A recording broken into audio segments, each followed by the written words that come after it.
Assalamualaikum warahmatullahi wabarakatuh dan selamat pagi anak-anak 6 Arif.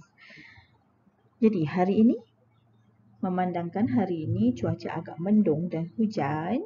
Jadi hari ini kita belajar tentang manfaatkan air hujan. Awak boleh rujuk pada muka surat 133. Sebelum memulakan kelas pada hari ini, cikgu nak awak sediakan buku penulisan 2 dan juga buku teks untuk rujukan. Jangan lupa tulis hari dan tarikh supaya kita senang untuk merujuk. Baik, apakah objektif pembelajaran pada hari ini? Yang pertama sekali, menyatakan idea utama berpandukan gambar bersiri yang disediakan pada muka surat 133. Dan yang kedua, menulis 5 perenggan menggunakan idea utama berpandukan gambar bersiri tersebut secara kohesi dan koheren. Maksud kohesi dengan koheren dekat sini ialah secara bertaut, ada perkaitan dalam setiap idea yang dinyatakan. Baik, kita lihat muka surat 133 bersama-sama. Okay. Aktiviti 1. Kita nak kena pasti apakah idea-idea utama yang terdapat pada setiap gambar. Sekiranya jika awak dapat lihat di sini, ada 1, 2, 3, 4, 5. Ada 5 gambar di sini dan anak panah dah disediakan. Ini bermaksud gambar ini adalah gambar bersiri, proses. Jadi, apakah gambar pertama tersebut? Maklumat pada gambar yang pertama. Okey, maklumat pada gambar yang pertama ialah menyediakan peralatan ataupun bahan-bahan untuk membuat takungan. Okey, seperti sebelum tu, kita kena tahu apakah yang perlu dilakukan, yang hendak dilakukan dalam gambar bersiri ni. Seperti yang awak dapat baca dalam buku tersebut, saya dan Datuk ingin mengumpulkan dan menggunakan air hujan. Jadi, penulis ni dengan Datuk dia hendak membuat satu bekas takungan air untuk digunakan sebagai kegunaan harian. Okey, yang pertama sekali yang mereka buat ialah menyediakan peralatan. Seperti yang dapat tengok, alatan-alatan yang disediakan. Okey, nanti kita akan sentuh ni satu persatu. Okey, gambar yang kedua. Pemasangan paip dan jaring pada bekas takungan air. Okey, yang ketiga, pemasangan paip dan saliran ni kena betulkan menjadi saluran.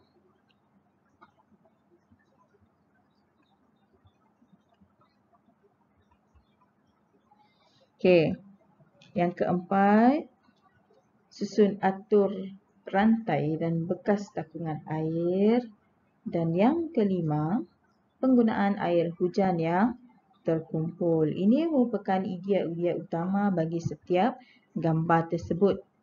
Jadi, kita nak kena pasti pula apakah idea sampingan bagi setiap idea utama ni. Okay, kita kena sentuh satu persatu gambar ni. Okay, kita lihat Okay, gambar 1. Pada gambar 1 tadi, idea utamanya ialah menyediakan peralatan. Okey. Tengok sama-sama. Okey, yang pertama sekali, ayat sudah disediakan dalam teks awak. Mengumpulkan dan menggunakan. Saya dan Datuk ingin mengumpulkan dan menggunakan air hujan. Okey, ayat ni memang dia dah bagi dalam buku teks. Okey, sekarang kita tengok yang kedua. Idea utamanya apa? Menyediakan peralatan dan bahan.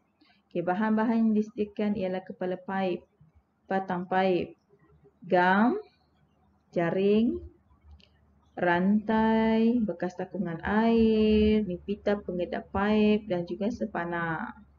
Okey, gambar dan alat-alat ni dibeli di kedai serbanika ataupun sekarang ni yang terkenal ialah kedai DIY. Jadi kita namakan kedai-kedai tersebut ialah kedai serbanika. Siapa yang membeli? Sudah tentulah Datuk dia yang membeli. Betul tak? Jadi, di sini cadangan ayat sudah disediakan. Jadi cikgu nak awak lengkapkan tempat-tempat kosong ni menggunakan maklumat dengan idea yang dah disediakan di sini. Mula-mula saya dan Datuk menyediakan peralatan dan bahan yang diperlukan seperti apa? Jadi awak kena letak satu kata hubung di bahagian hujung ni. Kata hubungnya apa? Ya betul, kata hubungnya ialah dan. Sepana titik di belakang. Okay. Peralatan-peralatan itu dibeli oleh Datuk di kedai Serbaneka. Okay, selesai untuk perenggan yang pertama. Okay, kita bergerak ke perenggan yang seterusnya, iaitu gambar yang kedua. Okey, untuk gambar yang kedua ni ialah pemasangan jaring dan kepala paip pada takungan air. Okey, maklumat ataupun idea yang disediakan oleh cikgu ialah memasang jaring, menebuk lubang, memasang kepala paip supaya air dalam takungan boleh mengalir keluar. Kita tak perlu menceduk menggunakan gayung. Jadi kita boleh buka paip tu supaya air dia boleh mengalir dengan lancar. Okey, yang pertama sekali ni, memasang jaring. Selepas itu, Datuk memasang jaring pada bahagian atas sebekas takungan air supaya dapat mengelakkan apa? Jaring ni untuk mengelakkan kotoran daripada masuk ataupun benda asing. Mengelakkan benda asing.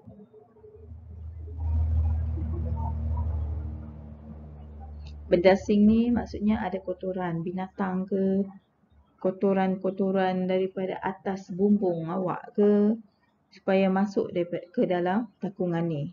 Jaring ni untuk mengelakkan kotoran-kotoran tu masuk ke dalam takungan. Okey, seterusnya Datuk telah menebuk lubang di bahagian tepi bekas takungan tersebut. Ini lubangnya.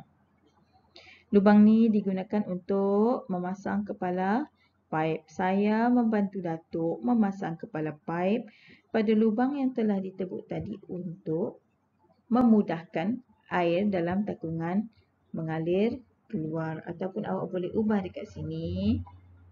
Saya membantu Datuk memasang kepala paip pada lubang yang telah ditebuk tadi supaya air dalam takungan boleh mengalir keluar. Jadi yang ini awak boleh pangkahkan, tukarkan kepada supaya.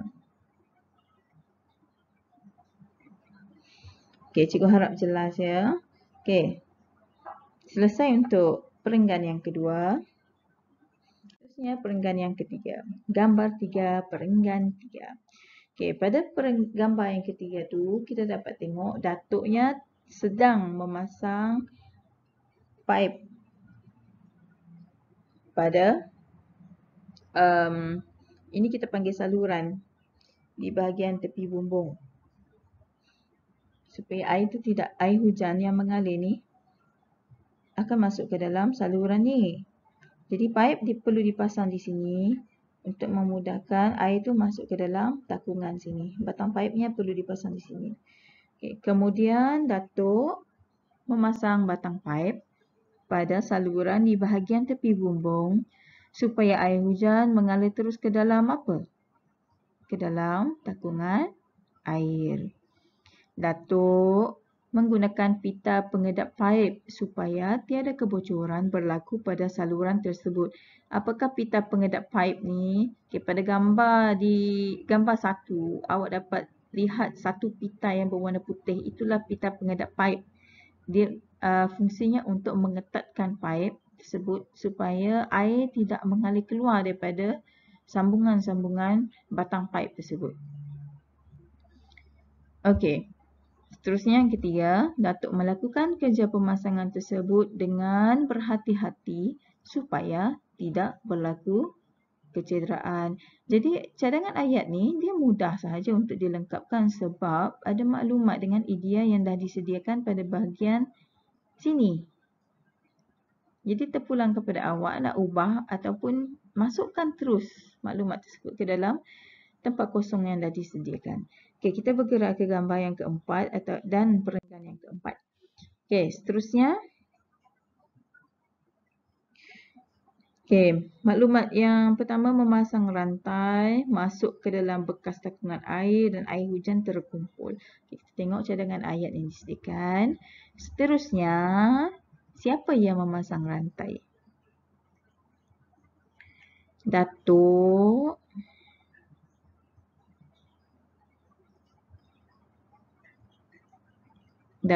memasang rantai pada saluran air daripada bumbung. Ini rantainya ya. Rantai tersebut hendaklah dipasang masuk ke dalam bekas takungan air dan masuk ke dalam bekas takungan air. Apakah fungsi rantai ni? Jadi apabila hari hujan, air hujan akan mengalir melalui bumbung masuk ke dalam saluran di bahagian tepi rumah ni, tepi bumbung ni. Jadi air hujan tersebut akan mengalir sepanjang ni terus ke sini. Apabila air hujan tu nak mengalir masuk ke dalam bekas takungan air, sekiranya rantai ni dipasang, air hujan yang mengalir tersebut dia tidak terurai. Jadi dia lebih tersusun terus masuk ke dalam bekas takungan air ni. Ni awak dapat tengok ada titisan-titisan air hujan di pada rantai tersebut. Dia terus masuk ke dalam ni. Dia tak ke tepi. Dia tidak terurai ke bahagian tepi. Jadi dia terus masuk ke sini. Apabila hujan turun, air hujan yang mengalir di dalam saluran akan mengalir melalui rantai tersebut. Air hujan terkumpul di dalam bekas takungan air itu. Jadi apabila awak pindahkan ni pergi ke sini, pada bahagian depan ni, pada air tu akan secara automatik akan bertukar menjadi huruf besar. Sebab berada di awal ayat. Okey, gambar yang terakhir. Okay, kita dapat lihat dekat situ air tersebut digunakan untuk menyiram pokok. Jadi, dia dah bagi satu contoh aktiviti dekat sini, menyiram pokok.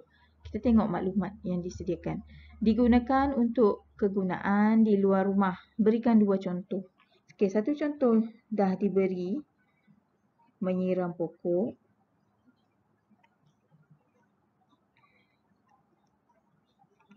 Okay, satu lagi, apa yang awak boleh lakukan, apa yang awak boleh guna untuk air hujan tu boleh digunakan untuk apa? Tapi tak boleh untuk mandi lah. Sebab kita tak tahu kebersihannya macam mana. Jadi menyiram pokok, apa lagi? Contohnya membasuh kereta, mencuci kereta. Ataupun membersihkan halaman rumah. Macam itulah. Lepas tu, sekali air hujan yang terkumpul akan digunakan untuk kegunaan di luar rumah seperti menyiram pokok dan apa?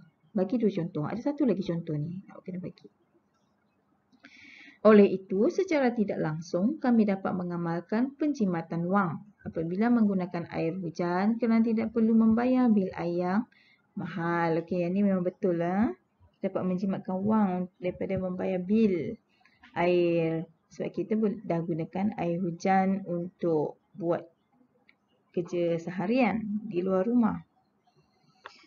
Baik, apa yang awak kena lakukan? Apakah tugasan hari ini? Okay, pada aktiviti ni, yang ketiga ni, awak lengkapkan karangan ni dalam buku penulisan 2.